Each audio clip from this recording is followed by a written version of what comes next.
Բարև ձեզ հարգելի հեռուստադիտողներ։ Մեր ժողովրդի պատմության միջին դարերի դարավոր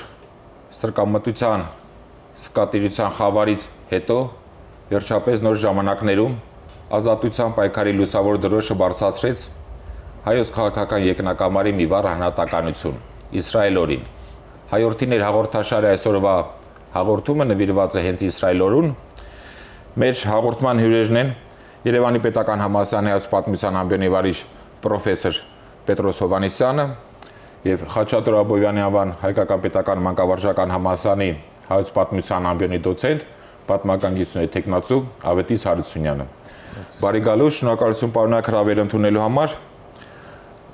Հարգելի հեռուստադիտողներ, այժմ ծանոթանանք Իսրայել օրու կյանքի եւ գործունեությանը նվիրված փոքրիկ ակնարկին եւ կշարունակենք մեր հաղորդումը։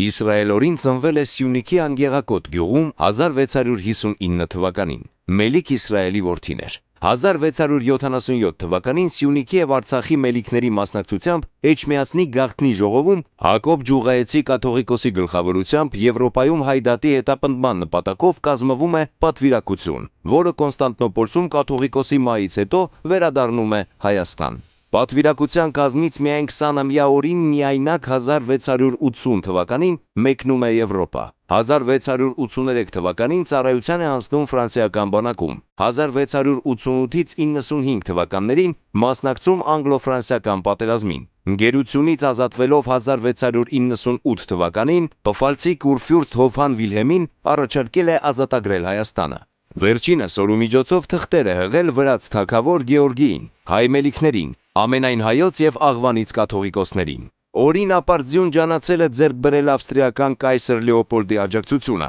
ապա ստանալով Տոսկանայի դուքս Կոզիմո Մեդիչիի համաձայնությունը 1699 թվականին ուղևորվել է Հայաստան։ 1699 թվականի ապրիլին միայն Մելիք Սաֆրազի օժանդակությամբ Անգեղակոթում Սյունիքի 11 մելիքների գաղտնի ժողովում օրու առաջարկով Հայաստանի ազատագրության գործին սատարելու խնդրանքով Հոֆան Վիլեմին, Հռոմի Ինոկենտիոս 12-րդ պապին, Լեոպոլդին, Կոզիմոին եւ Պետրոս Մեծին ուղղված դիմումներ են կազմվել։ Ժողովի տված մաքուր կնքված թղթերով Մինաս վարդապետ Տիգրանյանցի հետ օրին 1699 թվականի սեպտեմբերին վերադարձել է Եվրոպա։ 1700 թվականին Հոֆան Վիլհելմին է ներկայացրել Հայաստանի ազատագրության ծրագիր, ըստ որի պֆալցի, Տոսկանայի, Ավստրիայի զորքերը Ռուսաստանով պետք է անցնեին Հայաստան, որտեղ նրանց միանալու էին մելիքները։ Սակայն այս ծրագրի ձախողումից ու Եվրոպայում երկար դեգերելուց եւ արևմուտքից հուսախաբ օրին հայացքն ուղղում է դեպի օրեցօր հզորացող Ռուսաստան,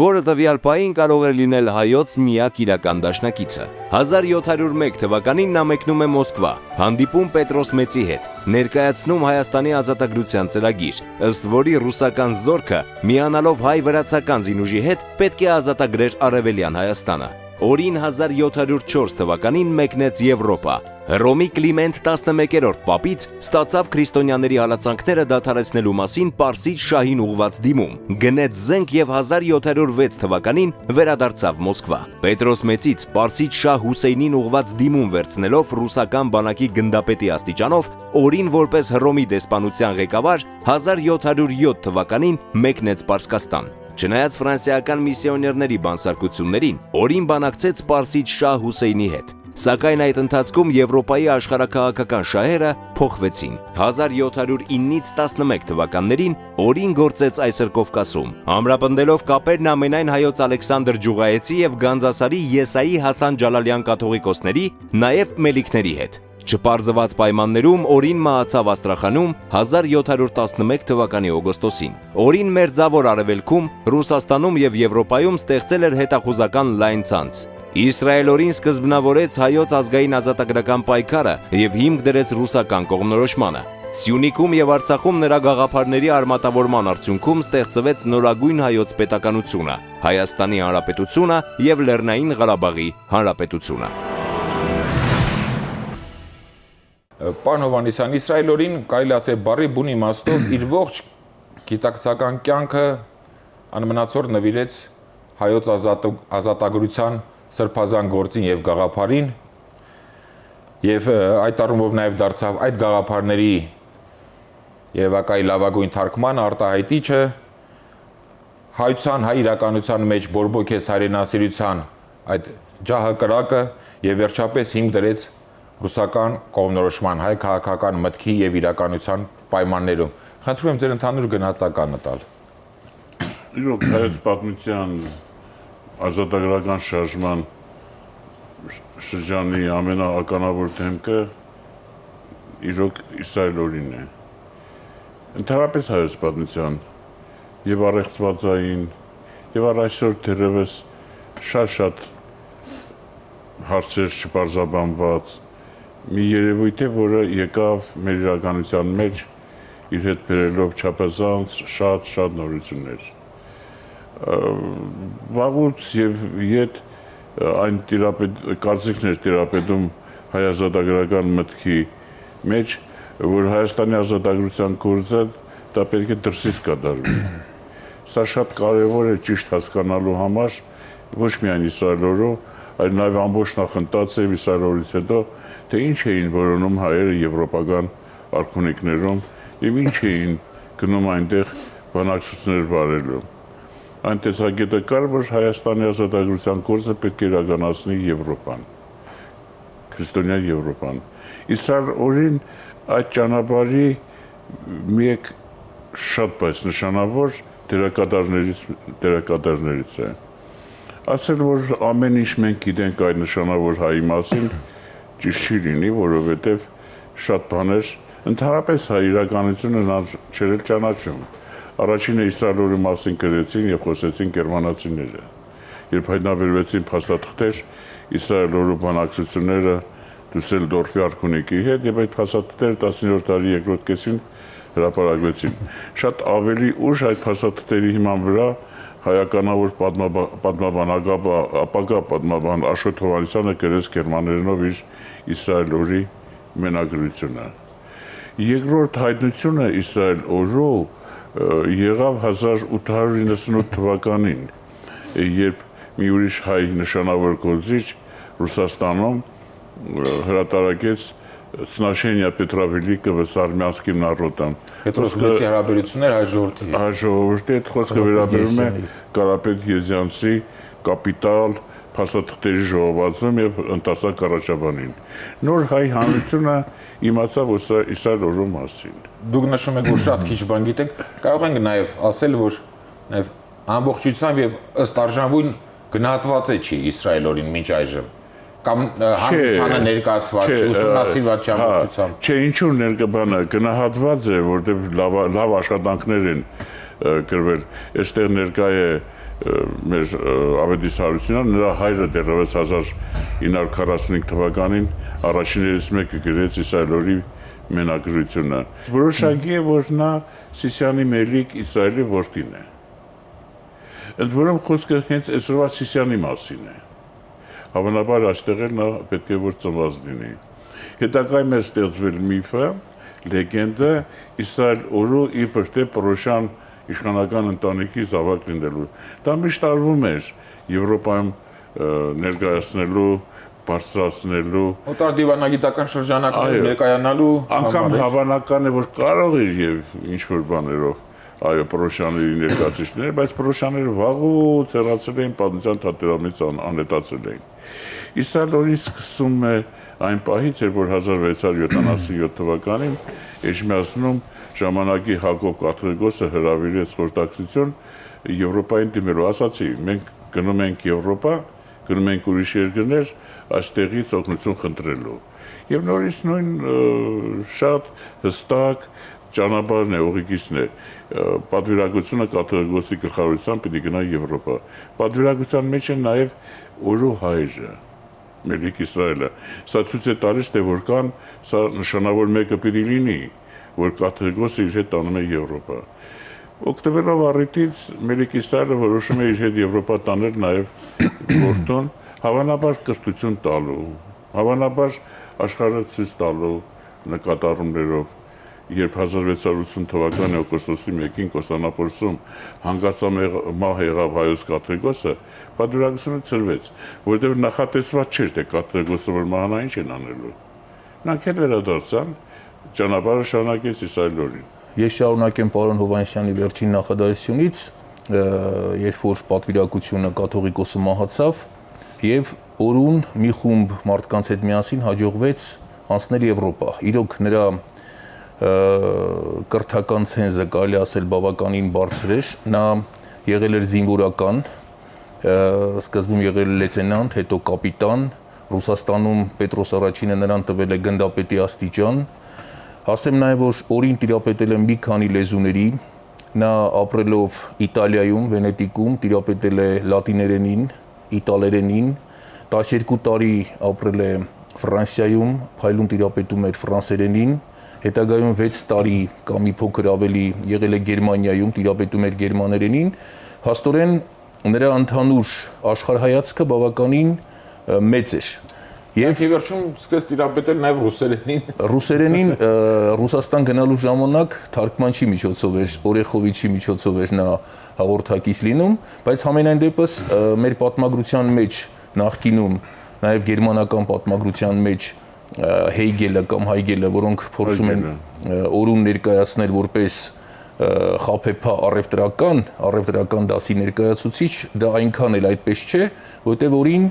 ըստ էության Պֆալցի Կուրֆյուրստի մոտ ծառայության անցնելու ժամանակ աշխատանքի անցնում որպես պետական պաշտոնյա, ոչ թե որպես առևտրական։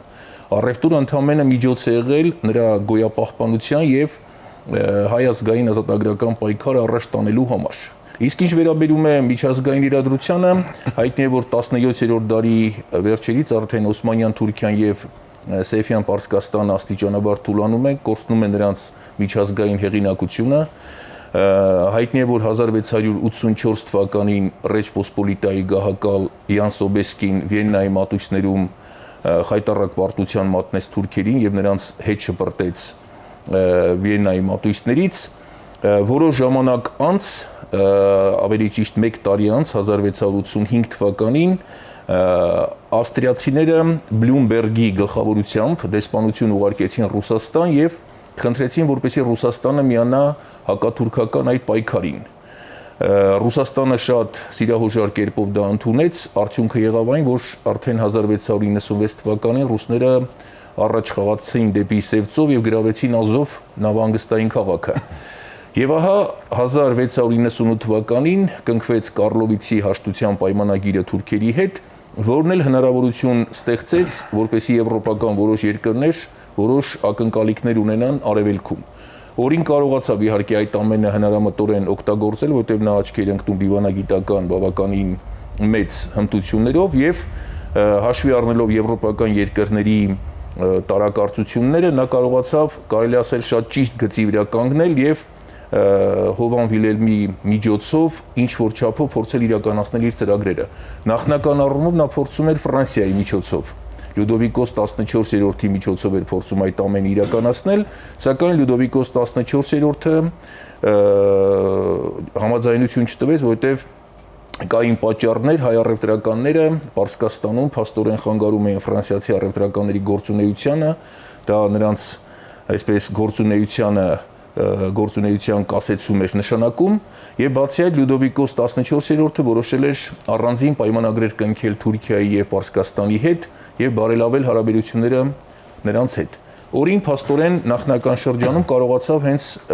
Պֆալցի Կուրֆյուրստի միջոցով, կայսերընտիր իշխանի միջոցով կարողացավ իր միջազգային առումով կարողացավ գործի դնել Հայաստանի ազատագրության, փորձել գործի դնել ազատագրության ծրագիրը։ Պարոն Հովհաննիսյան, ոչ թե մուրում էր կամ խնդրում էր, այլ եվրոպական միջազգային այցաններում համապատասխան գործունեություն ծավալելուն զուգահեռ նաև կողմեր եւ առաջ էր քաշում նաև բուն Հայաստանի տարածքում մեր մելիքների գլխավորությամբ ներքին համաժողովրդական ապստամբության կազմակերպմանը։ Այդ առումով ձեր գնահատականը խնդրում եմ տակ։ Ընդհանրապես, երբ մենք խոսում ենք Իսրայելի մասին, պետք է առանձնացնենք մի չափազանց կարևոր երևույթ։ Երեք մասից է դա բաղկացած, Իսրայելին ինչ բերեց նորություն, որ մինչև չի եղել։ Համբար առաջինը դա հետևյալն է։ Իսրայել օրին առաջինն էր երկար մեր պայքարի ընթացքում, որ ծրագիր մշակեց, ծրագիր, անծրագիր էր ազատագրական պայքարը մինչև Իսրայել օրին։ Այսինքն ծրագիր, գրավոր ծրագիր, որով կարող էին առաջնորդվել, որով կարող էին խմբագրել, եթե ցանկանում էին ժամանակի իմաստով։ Հասկանալիորեն սա նորություն է, սա շատ կարևոր նորություն է եւ հայազատական շարժումը անկազմակերպ, վայրիվերո, պատահական ինչ-որ դետալներից, դեգերումներից դառնում է կազմակերպված։ Ընդ որում նա երկու ծրագիր է մշակել։ Ծրագրերից մեկը, որի համաձայն պետք է Հայաստանն ազատագրվեր Ֆացիկ Ռուստի գլխավորած համաեվրոպական դաշինքի երկրների արշավանքի հետևանքով դեպի Հայաստան, եւ քանի որ հետագային պարզվեց քիչ հետո ես կասեմ, թե դա ինչու այդպես եղավ, հնարավոր չեղավ այն իրականացնել, երկրորդ ծրագիրը Ռուսաստանի օգնությամբ Հայաստանն ազատագրելու այդ ծրագիրն էր։ Ուրեմն ինչպես պիտի ազատագրվի։ Հենց այնպես դա որ տեղի չի ունենալու, որից հետո որը, ինչպես, ինչ քայլերով, ինչ միջոցներով, ինչպիսի ճանապարհներով։ Այդ ամենը օրին հաշվեր է, հաշվարկել էր եւ հաշվի։ Բայց դա պետք է նկատունակ, որ նա առաջինն է։ Այդ իմաստով անկազմակերպ, անծրագիր իրավիճակից ապրիորի այսպեսի չկազմակերպված նյութից նա կազմակերպված ստեղծեց։ Երկրորդ կարևորագույն քայլը։ Դուք ճիշտ նկատեցիք, Իսրայել օրին պետք է դիտվի որպես հայազատական շարժման մեջ այն եզակի, հետո կլինեն ուրիշները, գործիչը, որը հիմնական շեշտը դնելով երրորդ երկրի միջոցով Հայաստանի ազատագրության խնդիրը լուծելը, չափազանց կարևոր համարում նաև առաջին ուժի, այսինքն հայերի մասնակցությունը։ Սեփական ուժի։ Այո, մինչ այդ դա չի եղել։ Իսրայել օրին կարծում էր, թե եվրոպական երկրների կողմից հնարավոր արշավանքի դեպքում հայերը ոտքի կկանգնեն։ Ճիշտ է, չափազանցված թվեր էին կբերում, սակայն նա դրանով հանդերձ միևնույն ժամանակ հայերին հասկացում էր, որ նաև Հայաստան ազատագրության գործը նախ ձեր գործն է, հետո տարի գործն է։ 100,000-ից բանակ էին նախատեսում հայերի կողմից, ուրեմն հայը պիտի անպայմանորեն մասնակցի։ Եվ մի շատ կարևոր հանգամանք, որը քիչ ուշացում դարձնում։ Երկրորդ անգամ, երբ նա գնաց Եվրոպա, մինչև պարսկական դեսպանությունը, ինքը Եվրոպայում զենք է գնել։ Զենք 20,000 ռուբլի։ Ազատ ռուբլի ռուսական դապ։ Ահռելի այն ժամանակյա ահռելի գումար է։ Այդ զենքը ինչ եղավ։ Այդ զենքը ուղարկվեց Արխանգելսկով Աստրախան 1722 թվականին, երբ հայոց լեռներում որոտացին համազարգերը համաժողովրդական ապստամբությունները Արցախում եւ Սյունիքում, այդ զենքն էր, որ կրակում էր։ Այսինքն Իսրայել օրին առաջին տարի առաջ բերած զենքով, որ զենք ուղարկեց Հայաստան։ Զենքի մասին մենք մոռացել ենք։ Հայը ամեն ինչ է, հայը ստրուկ է, հայը ճորտ է, հայը բանվոր է, ռամիկ է եւ այլն, բայց հայը երբեք իրավունք չուներ զենք կրելու։ Մոհամեդական աշխարհում հայերն էին լավագույն զինագործները, սակայն զենք կրելը նրանց համար ակերպված էր։ Իսրայելին սովորեցեց հայերին զենք ճիշտ նկատեցիք, այդ առումով էլ էր առաջինը, առաջինն էր, զենք հայերին բերելով։ Եվ վերջապես երրորդ հանգամանքը, որ ես կուզենայի շատ կարևոր սա հանգամանք է, մինչև Իսրայել օրին Հայաստանի ազատագրության հեռանկարները երբեք չեն կապել Ռուսաստանի հետ։ Եղել են դեպքեր Ալեքսեյ Միխայլովիչին դիմելու այդպիսի փորձեր, բայց Իսրայել օրին հստակորեն հասկանալով, որ ապագան դեպի Կովկաս, Սև եւ Կասպիցովերի միջև ընկած տարածաշրջանը պետք է Ռուսաստանին հետաքրքրի, նա կանխատեսեց դա շատ կարևոր է։ Հետևաբար նա գտնում էր, որ Ռուսաստանի օգնությամբ է, որ պետք է Հայաստանն ազատագրվի։ Հայերը չեն ունեցել ռուսական կողմնորոշում։ Հայերի կողմնորոշումը դեպի Եվրոպան էր։ Բայց երբ որ ինքը եկավ Ռուսաստան եւ հասկացավ, որ դա միակ հնարավոր միջոցն է, Անգելակոտի ժողովի տրված այս մաքուր վլանքները ստորագրված ու չլրացված Իսրայելին դիմեց փաստորեն կեղծիքի, եթե կարելի դա կեղծիք համարել, հայերի անունից դիմում գրեց Պետրոս Մեծին։ Նրան հյուրազորել էին մելիքները Սյունիքի, ասել էին ինչպես ուզում եք վարվեք, նա վարվեց ինչպես ուզում է։ Իսրայել օրին ապահովված մարդ էր։ նրան հեչ պետք էլ չէր, եթե մոտենանք այսպես նյութական տեսակետից, մերկանտիլ տեսակետից, իր ընտանիքից զրկվելը, կարող է Եվրոպայում իր կյանքը ապրել շարունակել։ Կարող է չէդպես էր։ Ինքը գերմանական 3-4 քաղաքների մատակարարման կոմիսար էր, ապրում էր ամենաբարեկեցիկ կյանքով։ Իր ինչին էր պետք այդ բոլորը։ Այսինքն մենք պիտի հասկանանք Իսրայել օրու ազատական շարժման մեջ մտնելու իսկական շարժառիթների մասին, մեծագույն հայրենասիրությունը, նվիրվածությունը այդ գաղափարին, ահա թե ինչն էր, ինչպես ասում էր հայի մեծ բանաստեղծ Միսակ Մեծարենցը, անանձնական երջանկություն էր ինքը ապրում այս գործով։ Ահա այս 3 նորություններն էր, որ նա բերեց հայ ազատական շարժմանը, չափազանց կարևոր։ Հային պետք է հուշել,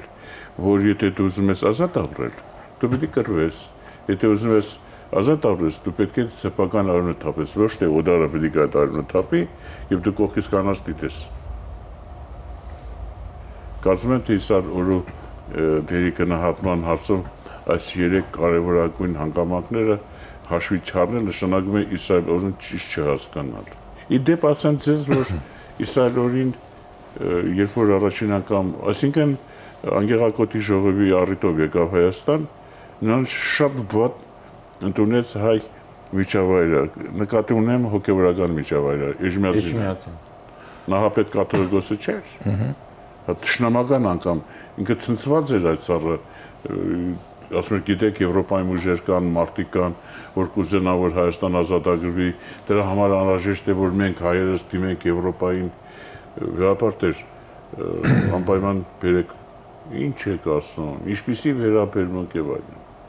Ներքին սրկամտությունը կամ վախն էր, որ առաջնորդում էր նրանց։ Դա էր պատճառը, որ նա թողեց հեռացավ գնացությունիկ։ Արցախում էլ նույն ձևով Փիլիպոս կաթողիկոսը սկզբում։ Այո, նույն վիճակն է։ Դա չի կարելի ասել, թե բոլոր ամբողջ հոգևորականությունները, պես կան հոգևորականներ մինաս վարտապետ։ Դե այդ վիճակը բարեբախտաբար արդեն անցել է։ Պարոն Հարությունյան, 3 կետեր պարոն Հովհաննիսյանը նշեց, որոնցում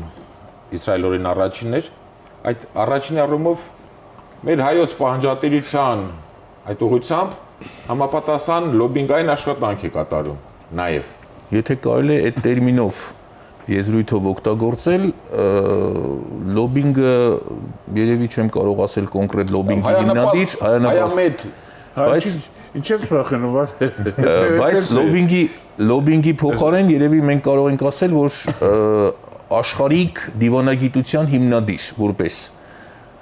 այդ աշխարհիկ դիվանագիտությունը հիմք հանդիսացավ քաղաքական հարաբերությունների ձևավորման համար։ Մինչև Իսրայել օրին փաստորեն մեր դիվանագիտությունը գտնվում էր եկեղեցու ձեռքին։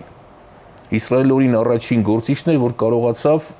հիմք դնել աշխարհիկ դիվանագիտությանը եւ քաղաքական հարաբերություններ հաստատել ոչ միայն եվրոպական երկրների հետ, այլ նաեւ Ռուսաստանի հետ։ Այդ առումով նրա կատարած գործը իրոք շատ մեծ է։ Բացի այդ, նա կարողացավ նաեւ դուրս գալ նեղ ազգային ազատագրական պայքարի շրջանակներից եւ առաջին գործիչն է, որ կարողացավ հայերի ազատագրության հույսերը կապել նաեւ վրացիների հետ։ Փորձեց այդպես անել։ Ներգրավել վրացիներին ազգային ազատագրական պայքարի ազատագրության մասին վերջին։ Այսինքն նա միայն նեղ ազգային ազատագրական պայքարի մասին չէր մտածում։ Մտածում էր ընդհանուր Հայաստանի եւ Անդրկովկասի ժողովուրդների ազատագրական պայքարի մասին։ Ճիշտ է, նրա հիմնական այսպես հարվածի ուղղությունը ուղղված էր Պարսկաստանի դեմ, Թուրքիան առայժմ այդ բաների մեջ չէր մտնում, բայց համենայն դեպս նա կարողացավ այդպիսի գործողություններով ներգրավել, փորձել ներգրավել նաև հարևան ժողովուրդների ներկայացուցիչներին։ Այդ առումով Իսրայել օրի գործունեության արդիականությունը ո՞րն է։ Արդիական է արդյոք նա գործունեությունը, դա թողած դասերը։ Այսօրվա տեսանկյունից մենք որ նայում ենք, փաստորեն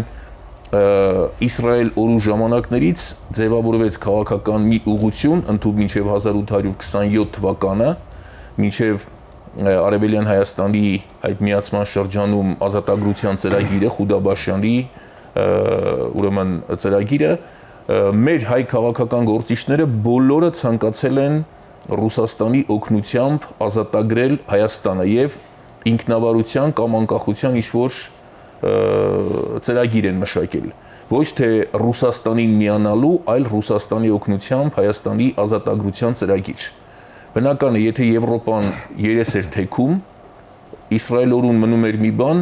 օգտագործել այն երկրի կարողությունը, ուժը, որը կարող էր, որի շահ համընկնում էր հայ ազգային ազատագրական պայքարի հետ։ Այդպիսի երկիր հանդիսացավ Ռուսաստանը, եւ նա բնականաբար իրական քաղաքական բնականաբար իրավունք չուներ հրաժարվելու այդ ամենից։ Պարոն Հարությունյան, խոսքը այստեղ հավանականության մասին է։ Հայաստանի ազատագրությունը սուրբ գործ է, Իսրայելորին ոչ թե ռուսասեր է, ոչ թե ռուսամոլ է, նույն ձևով նա նաև Ֆրանսիայի ցանկանում էր, բայց չստացվեց, Գերմանիայի չստացվեց։ Նա կարևորագույն առաջնային է Հայաստանի ազատագրությունը։ Ով կազատագրի։ Դա արդեն էական չի, բնականաբար, իհարկե։ Հա, բայց կոնկրետ այդ պահին դա ճիշտ էր։ Նամանավանդ հաշվի առնենք, որ եվրոպական երկրներն էին նրան ուղղորդում, որպեսզի գնա Ռուսաստանից օգնություն ակնկալեն։ Այո, խորհուրդ էին տալիս։ Խորհուրդ էին տալիս։ Վերջո Իսրայելորին Եվրոպայից կամ արևմուտքից հուսախապ արդեն հայացք ուղղեց դեպի դեպի ուրիշ Ռուսաստան։ հանգամանք կա, պարոն Հարությունյան։ Եվրոպայի համար ամենասարսափելի վտանգը դա Թուրքն էր։ Ամենասարսափելի։ Իսկ Թուրքիայից եկողը միակ դա Ռուսաստանն էր, որ կարող է լինել։ Երբ որ ֆրանսիացի տատիկները իրենց թորնիկներին քնասում են եւ ասում են խելոք մնա, քնի, միջհայցունարը հիմա թուրքը կկա, դա բարձրորեն հասկանալի է, որ թե ինչպիսի սարսափ էր թուրքը ներշնչել Եվրոպայում։ Իսկ Ռուսաստանը խիստ հավանական էր Թուրքիայի դեմ մարտչելու իմաստով եւ հաջողության հասնելով։ Ահա թե ինչով էր Եվրոպան շահագրված, որ Ռուսաստանն ուղղի թուրքերի դեմ։ Իսրայելն էլ օգտվեց, փորձեց օգտվել ներողություն։ Ահա այսպիսին էր հայերիս առաջինը ազատության վե գաղափարին մղող եւ օրինակ ծառայած հայորդին Իսրայելորին հարգելի հեռուստադիտողներ, առայժմ այսքանը ճանաչենք հայորդիներին։